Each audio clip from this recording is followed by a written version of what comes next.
I think you'll recognize this one from Corinthians 13. Love is patient, love is kind. It does not envy, it does not boast, it is not proud.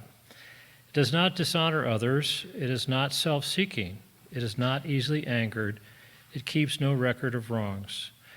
Love does not delight in evil, but rejoices with the truth. It always protects, always trusts, always hopes, always perseveres. Love never fails. So this is the third in a series that I'm doing on the nature of being. And if you've missed any of the other ones, there's a red card you'll find at the back, and you can download a podcast and just hear the other ones if you fancy doing that. In the first week, I talked about the idea that in essence, our sole purpose in life is to consciously live through this experience of being who we are, to live it consciously. And that's really our purpose. And what I asked us to do was to donate our being.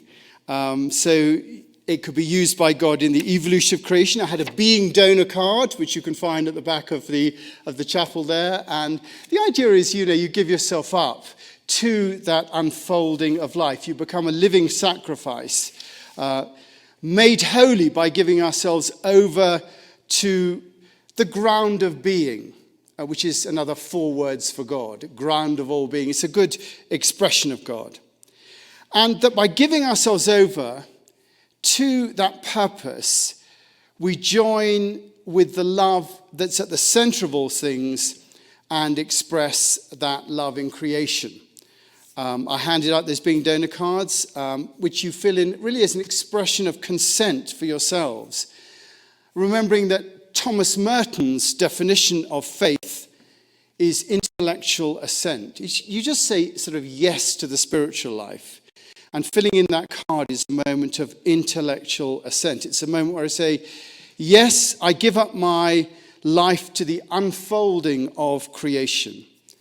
And you can find those cards at the back of the sanctuary if you want them. And last week, I spoke of God as the ground of all being and the need to anchor ourselves in that reality by expressing our being as purely as possible. And I spoke that the way we do that, the way we explore our being as purely as possible, really is through meditation. And this is a recap on the last couple of weeks. And I'm not very good at drawing. I'll say it last week. But I said, this is how, for me, meditation works, okay?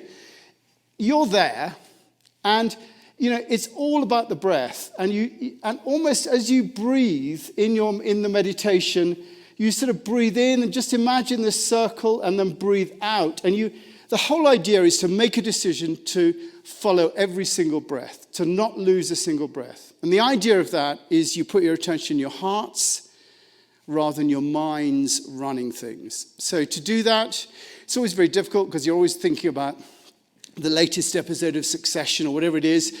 And what you really want to do is you want to focus on your breath. And so the idea is, as you're doing that, you're actually linking your inner world and the outer world. The outer world, which is everything out there, the inner world is everything here. And there's a oneness of those two. And by focusing on your breath, breathing in, and then breathing out, you're linking the inner and the outer world. It's almost as if when you start doing that, you sort of create this ball within you that sort of opens your heart. And as your heart opens, you can then have those two things connected. And I like this idea of the going round and round. You sort of follow your breath up, and you're breathing in, and you let your breath go out like this. And you create this circular breath. And I had this idea, these things don't always work, but hopefully it will work this time.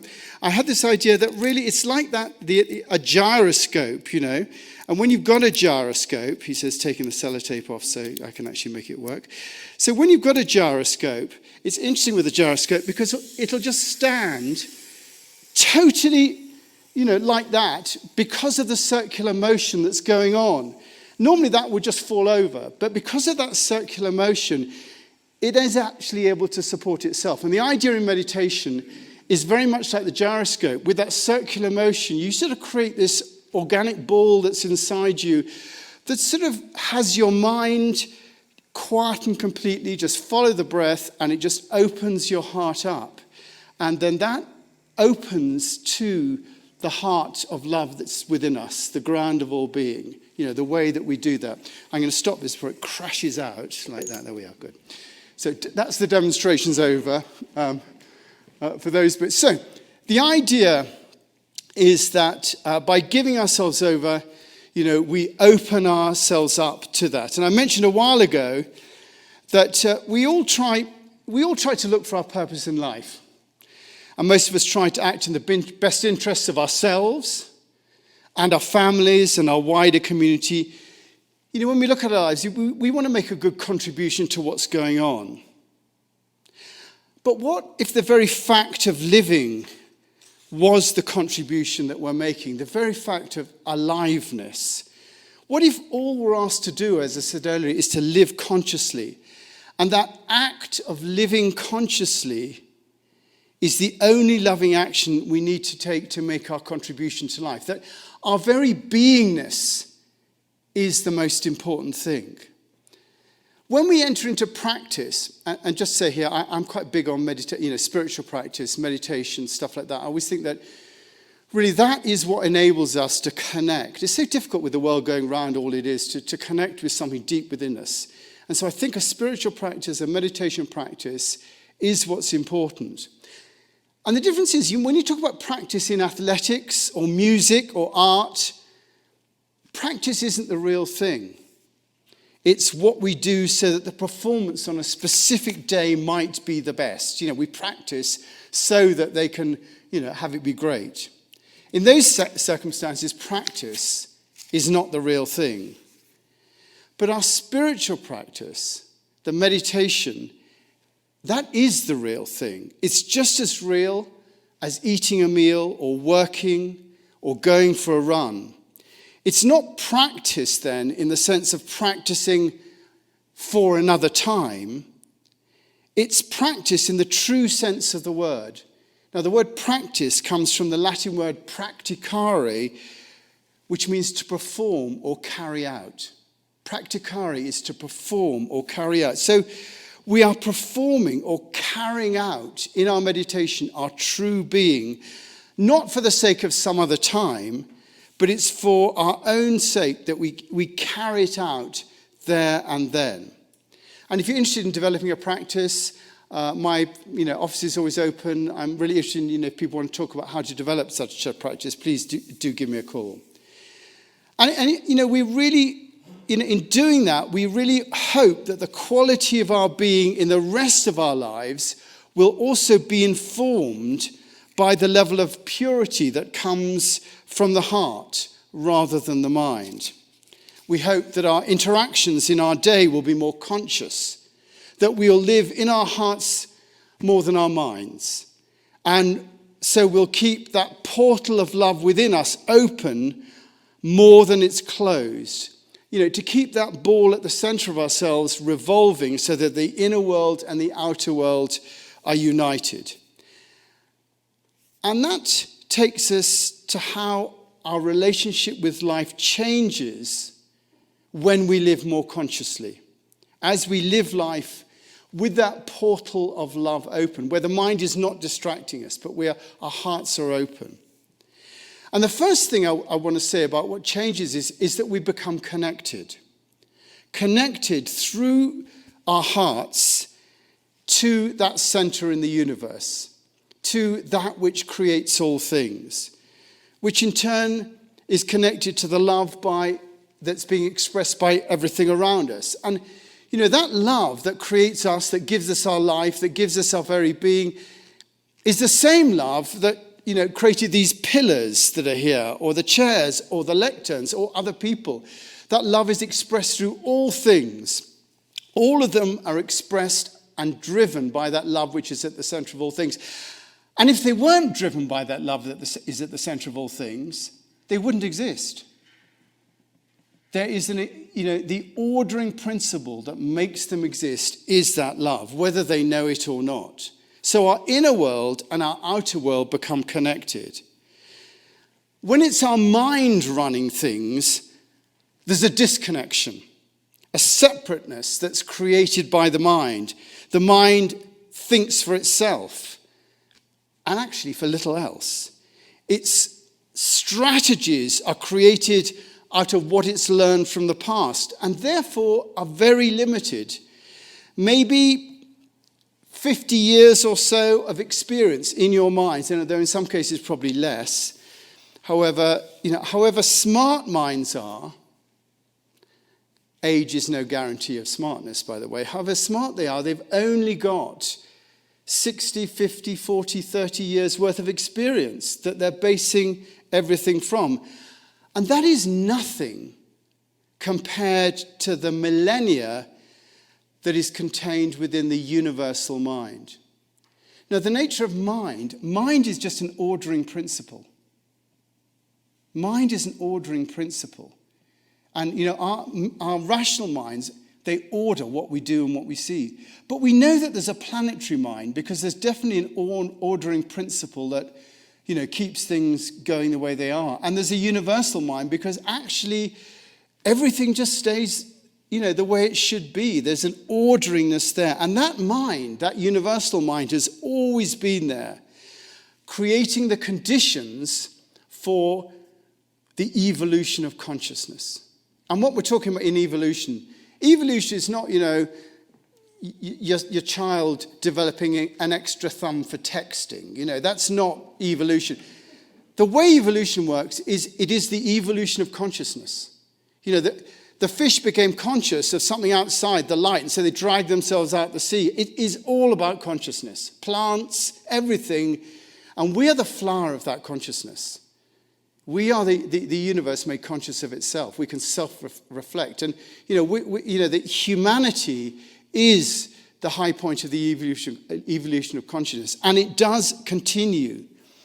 The mind actually is developed through that evolution of consciousness. All is driven by an evolutionary urge that we are part of. That universal mind facilitated the creation of planets, the creation of life. Suddenly there was a creation of, things happening on Earth, and then blah, blah, blah, blah, blah. And then here we are as part of that evolution. And being guided by our hearts rather than our minds, we become connected with the evolutionary urge. We're connected with that universal mind, which also contains the planetary mind, the biosphere, and what's called the noosphere. Who's heard of the noosphere? Thank you. The noosphere, Teilhard de Chardin describes the noosphere. It says, creatures evolve, a new biosphere emerges, and with it a new noosphere. And the noosphere is the evolutionary thrust that's dominated by consciousness, the mind, and interpersonal relationships. It's all the stuff that we experience and how we experience it. Is the consciousness experiencing? That's what the noosphere is. It's your consciousness experiencing, as opposed to all the sort of bits and pieces that are going on, which is the biosphere is plants. But up here, it's the consciousness experiencing, which is the noosphere. And by allowing our hearts to guide us, we tap into that mind, that greater mind, and allow that to guide us. And the amazing thing is that if we are present to life in this way, everything that we need to fulfill our purpose in life is available to us. If you're conscious in this way, everything you need becomes available to you. The connection between the inner world and the outer world, it's a unique connection for each one of you. Jennifer's connection to the inner world and the outer world is totally unique to Jennifer through her past, what she's been brought up, what she's thought about things, and his, connection is totally unique as well. And if you believe, and this is a longer conversation, but if you believe there is a wholeness in all things, that actually we are all part of a one wholeness, then if there is a unique relationship between our inner world and an outer world, then somehow uniquely we are connected to the universe. No one has the same connection. Each of us lives different lives in different ways with different relationships to the universe. Our connection is unique, and the universe in turn serves each of us in a completely unique way. It brings us unique problems for us to solve, unique circumstances that we have to overcome. And we always say, oh, why me? But no, it's because it's you. Unique people to deal with. And by being open to the inner and the outer world at the same time, it brings us unique ways of being to deal with it. Our mind, however, will focus on the fear, on the upset, on the uncomfortableness, on the why me of the why me? Why have I got this illness? Well, because actually there's something, you dealing with what you've got, you're dealing with it on behalf of everybody else around you. It is your opportunity to make a contribution, and it'll drive us. The mind wants us to get out of these situations so that we feel less pain. But the heart will comfort us in these situations. Odd word, literally from the Latin word comfortare. And the Latin word comfortare doesn't mean fluffy cushions and pillows and nice bedding and stuff like that. It means to strengthen, to comfort. Like, when someone's not doing well, you want to comfortare them. You want to strengthen them to be able to deal with what's going on. Our hearts will strengthen us and will give us courage. Courage, literally heart age, from the Latin word cur, meaning heart. Courage, heart age. That's what the word courage is. We're given courage to go through the pain, to allow our being to turn the difficult feelings and emotions into love. Our beingness, if we're conscious of it, will allow us to turn those difficult feelings and emotions into love through what I like to call emotional alchemy. We take those feelings and we contain them, and we give out love in return. Normally we blame people. It's their fault that I haven't got a job. It's their fault that this is going on. This is about actually having the feelings and transforming them.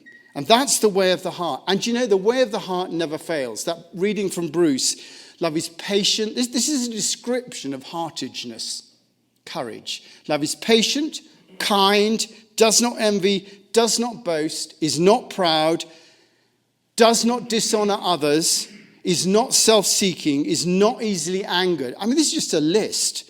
It keeps no record of wrongs. It does not delight in evil, but always rejoices in the truth. It always protects, always trusts, always hopes, always perseveres. And then, the cruncher, love never fails. Yeah, that's in the Bible. You couldn't get a better description. And they say the Bible's difficult. That's a description of emotional alchemy, which is made possible through living consciously from the heart, rooted in the ground of all being. When we're simply being in this way, when we're being in the heartage way, either by meditation, by following our breath, or by responding in a loving way to life, we are actually talking the language of God. That is the language of God. We are speaking the language of the divine. Love is the language of the divine. Our actions and our beingness is actually that divinity speaking through us, as in the sense of Thomas Merton. Thomas Merton was a Christian mystic, and this is what he said. He said, God utters me like a word, containing a partial thought of himself. A word will never be able to comprehend the voice that utters it. So we're a word uttered by God, a partial thought of himself. A word will never be able to comprehend the voice that utters it. But if I'm true to the concept that God utters in me, if I'm true to the thought of him that I was meant to embody, I shall be full of his actuality and find him everywhere in myself, and I shall find myself nowhere. That is to give up to the greater mind. rather than use our rational minds. Through living consciously, through the guidance of our hearts, we become the language of love in the world. We speak truth and love to all around us. And in return, we're strengthened so we can deal with whatever comes our way. Our fear comes when we seek reassurance from those around us that we're doing the right thing. We want to see circumstances change. We want to see people approve of us. We want good feelings to come. But that's to place trust in ephemeral things. Ephemeral, literally, I like Latin. Ephemeral, literally from the Latin word which means lasting only one day. That's what ephemeral actually means in the Latin. And those things, circumstances, approval, feelings, they just tend to last for a short period of time. In living in the presence of being, our assurance has to come from that very experience of being that we're expressing, from the actuality of speaking the language of the divine, from being the portal of love in action. And that's the only thing that gives lasting assurance. It says in Hebrews, let us draw near with a true heart in full assurance of faith. That's what it means. It's to live in the heart. And that's the way to live. And when we live that way, we don't get something that lasts only one day. When we live that way, we enter into eternal life. This is about entering into. Eternal life is where space and time don't have the same influences. We live within a paradigm of the divine, and therefore the fears of time and space begin to slip away. That's to live as Zen Master Dogen describes it. Zen Master Dogen, 13th century mystic, he describes that to live without desire for fame and gain. He says that's the aim, to live without desire for fame and gain, to live in the knowledge that simply to be is enough, that our own uniqueness is all that's needed from us, and anything else is a distraction. It's the narrow path to take. Jesus describes the narrow gate. This is what he's talking about. He says, enter through the narrow gate. For wide is the gate and broad is the road that leads to destruction, and many enter through it. But small is the gate and narrow the road that leads to life, and only few find it. The narrow gate is the unique path of being that the heart leads us on. That is the narrow gate. It's your beingness. It's not of the mind, it's from the heart. A broad gate is the path of fame and gain, and the mind is always prone to take that path. But what a relief that we don't have to try. That if we leave the finding of the way to the way, then we find the way. Another Zen Master Dogen quote, when you leave the way to the way, you attain the way. When you leave the way to the way, it manifests itself. The path is set in front of us. Again, it says in Hebrews, therefore, since we're surrounded with so great a cloud of witnesses, let us also lay aside every weight and let us run with endurance the race that's set before us. That's what the race that's set before us. That's the narrow gate. And the quote goes on to say that Jesus did that for the joy that was set before him. The outcome of this sort of beingness is joy. You know when you're there because you do experience that joy. It's there. The joy of the simple life, of the narrow gate, of fulfilling the purpose of our existence by being appropriate to both the inner and the outer life. I'm on the last page, so you needn't panic. And it's the narrow path that we have to tread, and sometimes often we find our way off the path. But as Thomas Keating from Snowmass up the road always said, the practice is not the following of the breath, the practice is coming back to the breath after your mind has led you astray. So in life, if we find ourselves off the path, we just come back to the path. We remind ourselves that it's our heart, not that our mind, that's the compass point. And we remember to come back to it again. You know, I always deliver all this material that I come up and spout up here. With the willingness to be wrong. I'm willing for some to say, oi, hang on. And I do deliver this with a willingness to be wrong. I don't know whether what I say is the truth, but I'm willing to be told out where I'm wrong. The Dalai Lama was asked, what would he do if it were conclusively proved to him that reincarnation did not exist? What would he do if it was conclusively proved to him that reincarnation did not exist? And the Dalai Lama said he would change his beliefs accordingly. We have to be willing to start again if we get it wrong. We have to have the humility to be open to being wrong about anything. I like Zen masters as well. Zen master Rujin says, the entire body is a wind chime. Imagine yourself, you're out there being with everything around you. It's a wind chime hanging in empty space. Regardless of the wind from the east, the west, the north, joining the universe, you are chiming out prana. Ting, ting, ting, ting, ting, ting. By the way, prana is direct insight into truth taught by the Buddha. In other words, if you just allow yourself to hang in the wind and just take your path, wisdom will come to you. That's what happens. We have to have the humility to realize that we're just hanging there. We're just hanging there. And the purity of the sound that we give out in our life is really all that's required of us. There's nowhere to go. Nothing to work out. And if we find ourselves doing anything else, we have to bring ourselves back. Just to being that wind chime affected by north, south, east, and west. The universe's actions on us and our response to the universe. It's just the wind chime. That's all you have to do. That is the nature of true being. That is the true nature of our being. That is the language of God. That is our purpose.